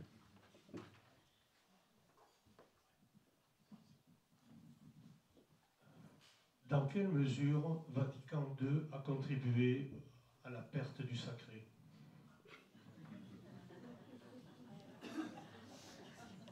Je pensais que je m'en étais tiré. Je pensais que je m'en étais tiré. Non, mais s'agissant de Vatican II, alors, si vous voulez, je ne suis pas absolument certain que ce soit le Concile en lui-même, dans ses textes, et même dans ses motivations, qui veut la destruction de la piété populaire. Et ça, j'en suis même... Non, mais je réponds à votre question. J'en suis pas certain. En revanche, qu'une certaine manière de recevoir le Concile et une certaine application, notamment dans la réforme de la liturgie, ait pu provoquer ça, sans doute. Voilà. Ça va comme réponse ou... Vous voyez, mais il ne faut pas incriminer le Concile Vatican II. Il ne faut pas, si vous voulez, je crois que ça, c'est, à mon sens, c'est une erreur, mais il ne faut pas confondre ce qu'enseigne l'Église, et donc l'Esprit Saint, y compris à travers le Concile Vatican II, qui est un concile œcuménique, et le monde dans lequel cet enseignement est reçu. Vous voyez ? Pas confondre l'Esprit de Dieu et ce qu'on pourrait appeler l'Esprit du monde, quoi. Et c'est pas parce que ce que Dieu a enseigné par son Église au monde et que le monde l'a mal reçu que ce qui a été enseigné est faux. Vous voyez ? C'est pas pareil. Parce que si on remet en cause le texte même du Concile, ça pose de graves problèmes. Je veux dire, quant à notre foi catholique, quoi. Parce que qui sommes-nous pour dire « Ah ben non, là, c'est faux, quoi ». Enfin, moi, j'attends qu'on m'explique. Je sais que certains l'expliquent, mais moi, j'attends qu'on m'explique. Il y en a un qui a commencé à le faire il y a 5 ou 600 ans, il s'appelle Luther, quoi. Il a dit « Moi, je dis que ce que dit l'Église, c'est pas vrai, quoi ». Comment ? Parce que j'ai décrété que c'était pas la tradition de l'Église. L'Église se trompe depuis 1000 ans, il faut revenir, etc. Bon. Moi, je sais pas. Moi, le Concile Vatican II, c'est pas faux. Enfin, pardon, mais c'est l'Esprit de Dieu qui parle à son Église dans un monde donné, et ce monde est tel qu'il est. Et probablement que tout n'a pas été reçu ou mal reçu, etc. Ouais. Ou trop vite, ou pas assez bien, j'en sais rien. Ouais. Ça, c'est sûr. Ouais. Bon, voilà comment je réponds. Je sais, hein, je suis un horrible progressiste. Oui, en fait, vous avez parlé de piété populaire. Je pensais à la piété aristocratique. Est-ce qu'il y aurait une relation entre la foi et les actes, entre la foi et les œuvres ? Alors, j'ai parlé de la piété populaire. je ne sais pas s'il faut la distinguer de la piété aristocratique. Il me semble que la piété populaire, c'est plutôt ici, bien sûr, celle qui est plus généralement partagée, exercée par le peuple, mais il me semble que l'aristocrate est lui aussi un membre du peuple. Enfin, je veux dire que... Non, mais... vous savez, c'est une difficulté sur laquelle je suis passé un petit peu, je l'avais mis en note, mais je l'ai laissé passer, mais c'est un peu compliqué de définir ce qu'est le peuple. C'est pas si facile que ça, hein, de dire ce qu'est le peuple. C'est en sciences politiques, on distingue en général 3 ou 4 manières de dire ce qu'est le peuple. On dira le peuple, c'est le démos, c'est-à-dire le peuple politique, le peuple des citoyens. Vous avez l'ethnos, c'est-à-dire le peuple au sens ethnique du terme, vous voyez, biologique, quoi. Enfin, voilà. Et vous avez enfin la plebs, c'est le peuple au sens économique du terme, quoi. C'est-à-dire les plus pauvres, quoi. Enfin, c'est une classification qui se discute, mais enfin bon, très bien. Ça, c'est au sens politique du terme. Alors, quand on dit piété populaire, on pense tout de suite à plebs, quoi. Mais je ne pense pas que ce soit tout de suite que plebs. C'est le peuple en tant que ce sont les hommes qui ne sont pas considérés comme les hommes assemblés pour la liturgie. Vous voyez ce que je veux dire ? Parce qu'il faudrait rajouter un autre élément. Nous ne sommes pas le peuple ni plebs, ni démos, ni ethnos. Nous sommes le peuple de Dieu. Vous voyez, et ce peuple de Dieu est appelé à célébrer comme peuple de Dieu dans ce qu'on appelle la Sainte Liturgie. C'est comme ça qu'il rend son culte à Dieu. Vous voyez ? Mais quand il n'est pas assemblé comme peuple de Dieu, peut-être que cette religiosité populaire de tout le peuple, y compris donc des aristocrates, vous voyez, je répondais comme ça d'abord. Et ensuite, votre question sur les rapports entre la foi et les actes et les œuvres. Oui, alors je vois pas bien le rapport avec les aristocrates, mais c'est ce que je disais avec Bonino tout à l'heure, la question du culte intérieur et du culte extérieur. C'est-à-dire qu'il y a un rapport entre les deux. On ne peut pas séparer la foi et les œuvres. Je veux dire, la foi, elle donne d'agir, et l'agir est fondé par une foi. Enfin, je veux dire, moi, je suis pas protestant. Ouais, je sais pas trop. Enfin, voilà.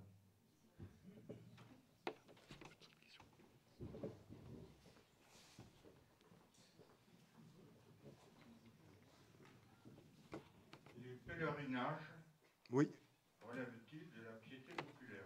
Je vous vois pas, en fait. Ah, vous êtes là, pardon, excusez-moi. Oui, bien sûr. Alors, on aurait pu faire la liste un pèlerinage, c'est pas en soi un acte liturgique ou un sacrement. Donc, est-ce qu'on peut dire que les pèlerinages, que donc la piété populaire est reconnue officiellement par la Vierge Marie qui ne cesse d'apparaître à l'endroit... Ah bah bien sûr, oui. Ouais, donc, tout à fait. On n'a pas trop à s'inquiéter de ça. Ah non. C'est sûr que la piété populaire est aimée de la Vierge Marie et de son Fils. Ah bah c'est certain, oui. Ah, moi je suis entièrement d'accord avec vous. En plus, comme je vois les papes aller à Lourdes, je me dis, j'ai pas peur de la piété populaire. Non, mais vous avez raison. Et même les papes nous conseillent de dire le chapelet. Et je rajouterai une qui m'a un peu surpris. Ouais. C'est Jean 23 qui a demandé au Padre Pio de prier pour un de ses amis qui avait une très grave maladie. Ouais. Il n'était pas, comme il est allé voir, comme nous, les gens du peuple, il est allé prier, demander le Padre Pio. Bah oui, vous avez de meilleurs exemples que moi, vous êtes plus concret que moi. Ouais. Donc je pense qu'on peut être tranquille avec notre piété. Ah oui, moi je vous engage à être tranquille avec la piété populaire, hein, bien sûr. Alors là, je vous engage à mettre des croix sur les murs, tout ça, avec des Christ bien visibles, des choses comme ça, quoi. Ouais.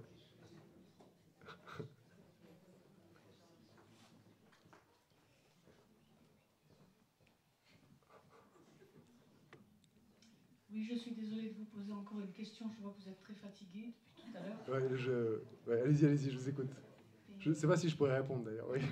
Allez-y, toi. Voilà, piété populaire, n'est-ce pas le terreau de la mystique de l'Église?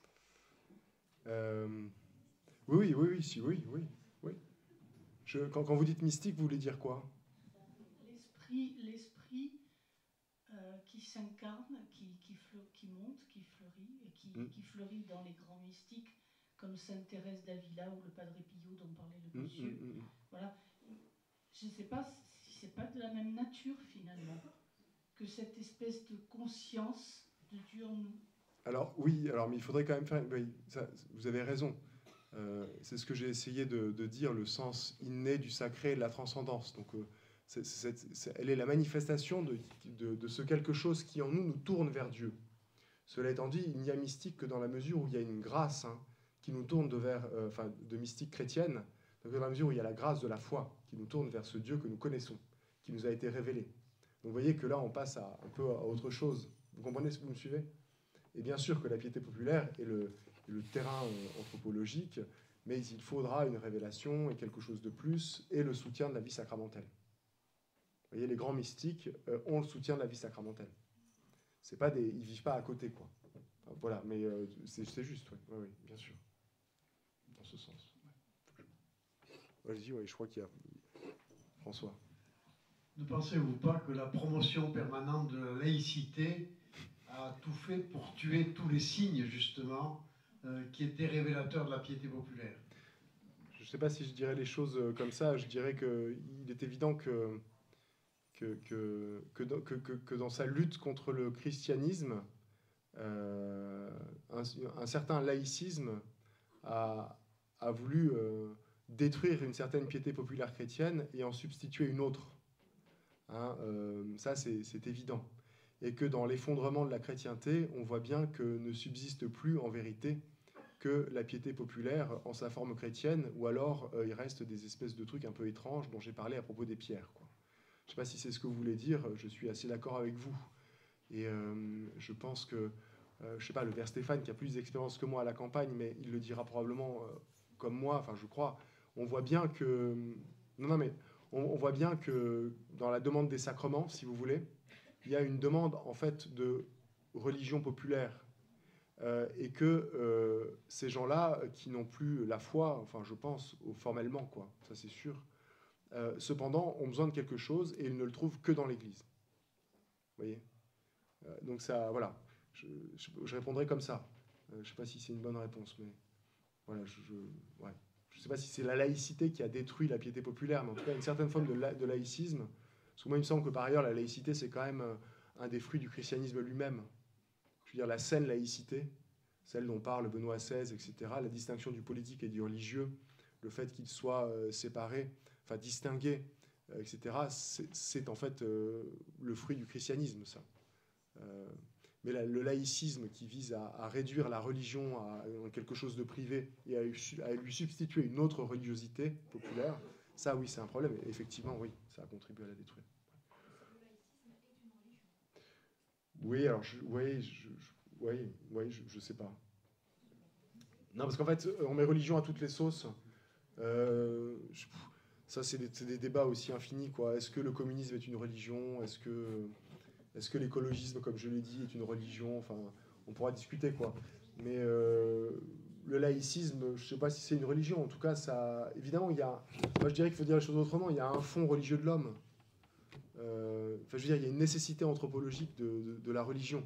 Et donc, elle se déploie de différentes manières si elle n'est pas assumée par ce que nous appelons une religion, quoi. Oui, enfin, je ne sais pas si c'est clair ce que je vous dis. Voilà. Vous voyez, on ne croit plus au petit Jésus, mais on explique aux enfants que le Père Noël a vraiment existé, quoi.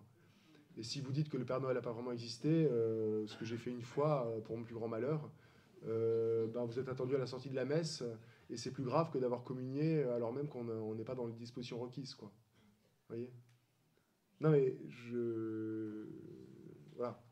Et c'est indiscutable, hein. Je veux dire que vous pouvez expliquer aux gens, mais quand même, raconter à des enfants qu'il y a un Père Noël qui vient donner des cadeaux, c'est un peu con parce que c'est pas vrai. Ils vous disent, mais quand même, c'est pour le rêve, quoi. Enfin, je veux dire, on raconte des contes aux enfants, ils savent très bien que c'est un conte, ça les fait rêver, ils savent que c'est vrai et pas vrai, et tout va bien, quoi. Non, enfin, je sais pas, mais... Enfin, je sais pas, moi, j'ai pas d'enfant, hein, mais... Mais quand je lis un conte, d'aussi loin que je me souvienne, je suis content de le lire, ça me fait rêver, j'ai l'impression que c'est vrai, mais je sais que c'est pas vrai. Et c'est pas un problème. Et au contraire, même, ça construit, quoi. Donc vous voyez, quand on substitue à une croyance une autre croyance, quoi, parce qu'on a besoin, quoi, j'imagine, j'en sais rien.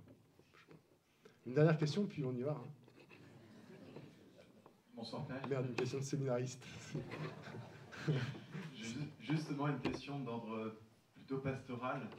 Faut-il absolument chercher à maintenir des pratiques qui autrefois étaient certainement des formes de piété populaire, mais dont il semble ne rester que le folklore?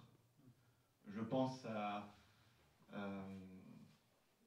ce qu'on pourrait appeler de nos jours des feux de joie, même s'ils ont été bénis, à des processions où tout le monde parle, chahute, et c'est bon enfant et c'est sympathique, mais est-ce qu'il y a encore une dimension de piété? Ça dépend des lieux. Je pense aux personnes qui téléphonent la veille des rameaux pour savoir si des rameaux bénis seraient à la sortie de l'église, s'ils pourraient les récupérer, voire même avant la messe de préférence, parce que ça les arrange. Bon, voilà, parfois je serais tenté de dire, supprimons-le, quand il ne reste plus de piété mais qu'il n'y a que la superstition. Alors je sais que c'est pas pédagogique, il faudrait prendre une bonne demi-heure d'explication pour cette dame, pour lui dire que voilà, les rameaux en soi ne sont que des signes. Ouais, alors je ne crois pas qu'il faut prendre une demi-heure d'explication parce que précisément c'est prendre la chose d'un côté trop intellectuel et je pense que ça ne servira pas grand-chose. Sur cette question, je vois bien la question, Cyril. Je veux dire que, sans jeu de mots, mais ma religion n'est pas tout à fait faite. Je crois vraiment qu'il y a un discernement à opérer. Je dois dire que moi-même, j'ai été plutôt agacé quand je célébrais la messe pour les confréries, avec des gars qui défilaient sous des haricots tarbés, quoi, qui rentraient dans les églises en procession. Enfin, on a fait des... voilà. Je dois dire que... Vous connaissez pas ça, tout ça, mais parfois, il y a... Non, mais je réponds à la question de Cyril progressivement, mais... vous célébrez des messes parfois, et ça, c'est des trucs des confréries, donc elles s'invitent les unes les autres. Vous avez la confrérie du cassoulet, la confrérie du haricot tarbé, la confrérie du veau élevé sous la mer, la confrérie de machin, etc. Et ils rentrent tous déguisés avec des machins un peu étranges, des espèces de reconstitutions, parce que c'est des costumes qui n'existaient pas ou qui n'existaient plus. Enfin, là, ça, c'est du pur folklore, quoi. Je veux dire que chaque fois, j'étais un peu surpris, un peu agacé, quoi. Qu'ils aient la messe, enfin, on sent bien que ça va pas, quoi. Ça, c'est sûr. En revanche, c'est un fait, quoi. Voilà, le coup des rameaux. Moi, je me souviens, ma première année de séminaire, mon curé pouvait pas aller célébrer la messe des rameaux pour une raison particulière, et j'ai dû y aller tout seul. J'ai fait une célébration de la parole, et les gens sont arrivés. Je leur ai dit que je bénirais pas les rameaux parce que, voilà. Et donc les gens et la moitié de l'église est partie en trempant les rameaux dans l'eau bénite, quoi. En sortant, c'était à chien dessus. Et je m'en souviens comme si c'était chien dessus. Et je m'en souviens comme si c'était... Donc évidemment, ça agace, quoi. Ça agace, ça c'est sûr. Cela étant dit, il faut faire attention à ce que j'ai appelé tout à l'heure un élitisme de mauvais aloi. Vous voyez, vous savez, le reproche, c'est Mère Angélique, en fait, hein, qui dans Port-Royal de Monterland dit vous cherchez le nombre, nous cherchons des purs, quoi. Vous voyez, des bons chrétiens, quoi. Faire attention parce que si on supprime tout, on se coupe de beaucoup de gens, en fait, hein. Je vois pas où il est, Cyril. Là, ouais. Donc on se coupe de beaucoup de gens. Donc il faut voir un petit peu. Et moi, je dois dire qu'il ne s'agit pas forcément de maintenir en vie des choses, plutôt que de lancer des choses qui relèvent de la piété populaire. Alors ça, c'est frappant. Un exemple très concret, mes catéchistes m'ont demandé de bénir les petits Jésus de la crèche à la fin de la première messe de l'Avent. Truc, moi, les gens qui me connaissent, bon, c'est pas mes trucs, hein. Bénir des petits Jésus, tout ça, bon, moi j'aime bien quand il y a du concept, quoi.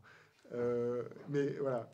Et donc en fait, je me moque de moi-même, mais ce qui est frappant, c'est que d'une part, ça a suscité l'enthousiasme chez les catéchistes, qu'elles en ont parlé autour d'elles, que tout le monde était hyper heureux, et qu'on l'a fait, et que je ne cesse depuis de bénir les petits Jésus des crèches, quoi.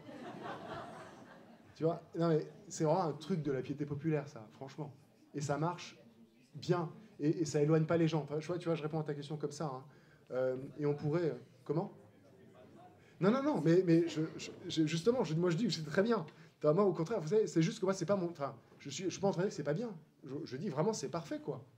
Et je dis, c'est vraiment ça, la piété populaire. Au contraire, c'est pas une manière de me moquer, pardon. Je faisais de l'ironie à mon propos, pas à propos des petits Jésus des dames. Je faisais de l'ironie à mon propos parce que moi-même, j'aurais pas eu cette idée-là, si vous voulez, quoi. Parce que moi, j'ai un petit Jésus dans ma crèche, je l'ai pas béni, quoi. Ça me traverse pas l'esprit. Et c'est parce que je suis sans doute pas assez simple et que j'ai pas assez de je sais pas comment dire, le sens inné, comme j'en ai parlé tout à l'heure. Au contraire, moi, je pense que c'est plutôt une tare. Donc c'était plutôt juste... Peut-être. Mais ça, on n'y peut rien, vous savez. Ça, on est né là où on est né, quoi. Donc... Enfin voilà, donc c'est pour répondre à Cyril. Il faut voir, quoi. il y a certaines choses sans doute qui sont... moi, le coup des haricots tarbés, ça me... je veux dire, pour le dire vulgairement, ça m'emmerde. Hein. Mais vraiment, quoi, je trouve ça ridicule, quoi. Quand je vois un mec avec un chapeau bariolé et des grelots au bout, avec un haricot tarbé qui rentre dans une église, je me dis quand même, il y a un problème de décivilisation, comme dirait l'autre, quoi. Enfin, voilà, bon. Mais peut-être j'ai tort, hein. En revanche, quand je vois une foule de gens qui arrivent avec des rameaux parce qu'ils les mettent dans leur maison, au-dessus des machins, je me dis oui, il y a sans doute de la superstition, mais il y a quand même encore quelque chose de fond chrétien qui mérite qu'on y soit attentif, quoi. Et que le rejeter trop vite, c'est vraiment rejeter tout le monde. Tandis que l'accueillir et l'évangéliser, c'est quand même mieux, quoi. Il y a des choses qui sont inévangélisables, à mon avis, et des choses qui sont évangélisables, quoi. Voilà, je dirais ça. Je ne sais pas si j'ai répondu à la question, là. Ouais. Enfin, en tout cas, voilà, vive la piété populaire. Et j'avais au téléphone tout à l'heure un autre jeune prêtre, Damien Verlet, pour ne pas le nommer, qui lui, est à fond, hein, là-dessus, qui me dit il faut absolument retrouver tous les trucs qu'on faisait autrefois. Il me dit ça marche, c'est complètement dingue, etc. Les processions, on bénit tout. Mais ouais. La procession du 8 décembre de Saint-Pierre de Chartreux à la Dorade, il y avait plein de gens qui prenaient des photos. Non, puis ça va, puis on a besoin de ça en fait. Hein, Ah, ouais. Bon, on arrête après, oui, je comprends ce que vous dites. Non, mais je comprends ce que vous dites. Avant de dire ça questionne les autres, en fait, ça nous nourrit nous. Moi, c'est ce que je reviens à ce que disait monsieur en disant que j'étais pas assez populaire. C'était en fait, c'est que ça nourrit nous. En fait, le fait d'avoir ce genre de pratique populaire nourrit notre propre foi, quoi, et l'enracine vraiment. Avant de dire c'est bien parce que les autres nous voient, etc. Ça, c'est secondaire, quoi, vous voyez. Ce qui est premier, c'est que ça nourrit notre foi. Moi, je suis convaincu que la pratique d'une certaine piété populaire un peu ridicule, apparemment, chez les gens bien portants, nourrissent notre foi. Regardez un dominicain, même s'il est grand spécialiste de saint Thomas d'Aquin, il dit son chapelet tous les jours, quoi. Vous voyez ? Voilà. C'est ça que je veux dire, quoi. Alors, bien sûr, parfois, on a un peu du mal à... Voilà. Bon, j'arrête là parce que je commence à dire des bêtises parce qu'il est tard. Merci. Alors, peut-être avant de se quitter, et comme acte de piété populaire ou de religion populaire, je vous propose de dire avec votre curé un petit « Je vous salue Marie ».